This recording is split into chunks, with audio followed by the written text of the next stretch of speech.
The suburbs. The suburbs have been around as long as sharing a wall with an a-hole neighbor has. My last video was about the best places to live in, let's say, the Portland city limit. If you're not the city type like myself, you have the suburbs. The suburbs of Portland, like everything else in Portland, is kind of weird.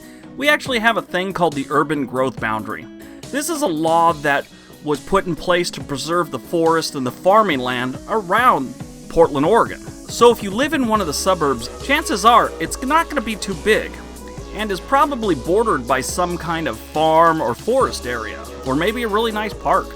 As an example, I live about 5 blocks away from a forest area, and right after that is mile after mile of farms. I really like that. Growing up in LA, that's just a big mess of clumped together neighborhoods. You have to find a sign to let you know that you've entered another town in Los Angeles. If you decide you want to move to Portland, Oregon, and you want to hit the burbs instead of living downtown, I created this list for you. This top 10 list is, again, more of my opinion and my experience from the neighborhoods. It's not as much data-driven as other videos I've done. I did consider home price, rent, crime, and commute a little bit, not so much. So here you have my top 10 Portland suburbs. Number 10. The Beaverton and Aloha suburb. Probably the biggest suburb around Portland is Beaverton and Aloha. If you work at Nike, Intel, Comcast, this is probably the best place for you. Beaverton is actually a city, and Aloha is attached to it, but it's really a county area. Most people around here kind of view them as the same. Unless you're from, like, Beaverton, you kind of want to distance yourself from Aloha and act like they're not the same. But they share the same school district, and if any major police activity happen, the Beaverton police are going to show up, and the Washington County Sheriff's Department, no matter where you're at. The worst part about this place is the names. Beaverton. If you're not from here, that sounds pretty ridiculous. I know it sounded strange when I first heard it. Beaverton. It didn't sit well with me. And Aloha. Aloha is actually spelt like aloha, like the greeting from Hawaii. But here in Oregon, we pronounce it Aloha. Now, there's a lot of controversy on why this is, and a lot of different stories. One is the original postmaster tried to name it after his favorite vacation spot, and the hillbillies around here didn't know how to pronounce it when they saw it on paper, so they've called it Aloha since forever, not Aloha like it's supposed to be. It's a nice little neighborhood. It's kind of where I live. I live on a mountain overlooking it. Not a mountain, it's really a hill, but they call it a mountain here. It's a good place to live.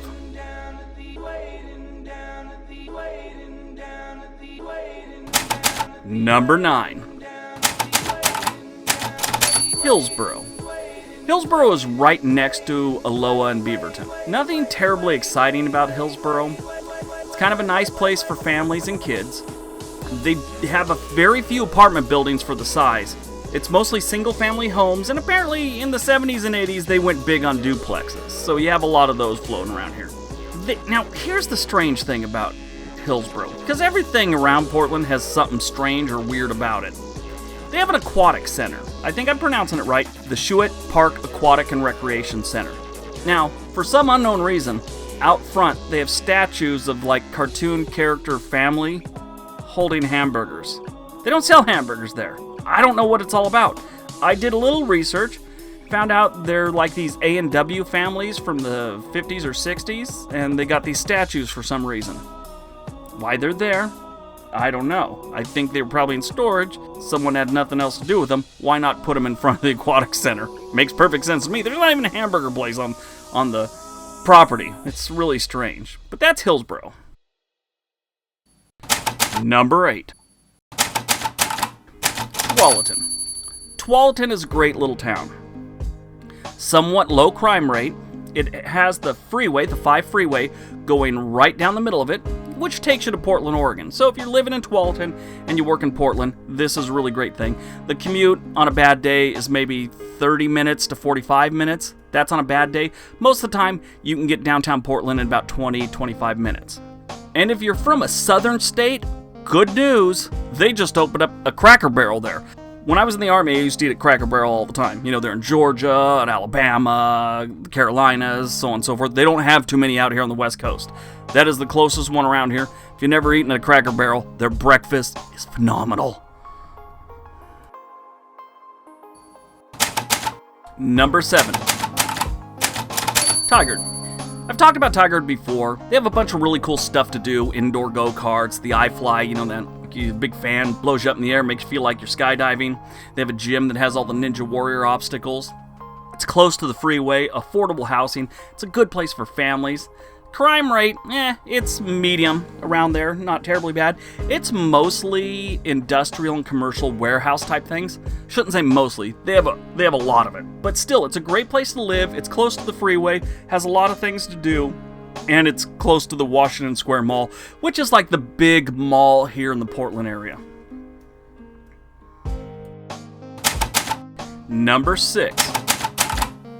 Rock Creek, Oak Hills, and Cedar Mills. Now this area is nice. It's kind of 3 different places, but they're all kind of lumped together. This is a really nice area though. Low crime rate, close to Portland and the Sunset Freeway. Sunset Freeway, if you get on it and go west, you're going to hit the ocean in about an hour. If you go east, you're going to hit Portland in about 20 minutes tops. In recent years, though, the local rent and home prices in this area jumped more than just about any other place in the Portland area. In my opinion, it's a great area, but not worth the price recently. Look at other places unless you have a freezer full of disposable cash. Number 5.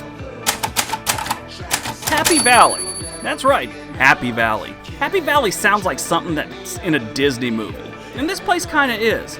It was incorporated in 1965 and had almost zero growth till it blew up in the 1990s.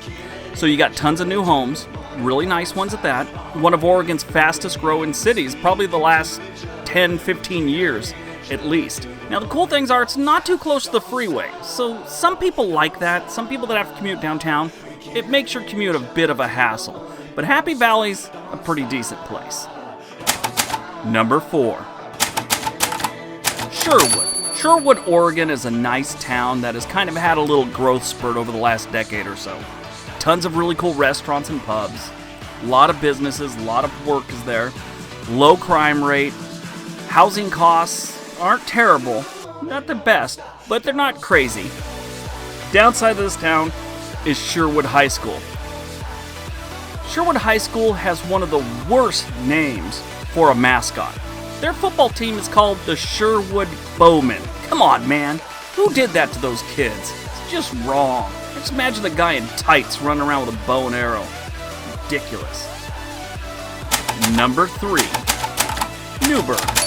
If you're looking for more of a rural environment that's just a quick drive away from the hustle and bustle of Portland, Newberg's rolling hills and farmland and single-family homes on multiple acres is probably the place for you. You could also go golf at Chehalem Glen Golf Course, which is right there in Newberg, or, my favorite thing, you can go to the 99 West Drive-In Theater.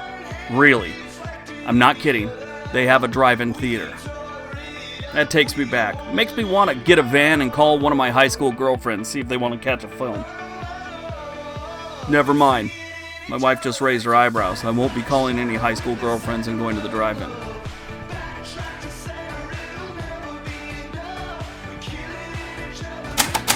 Number 2.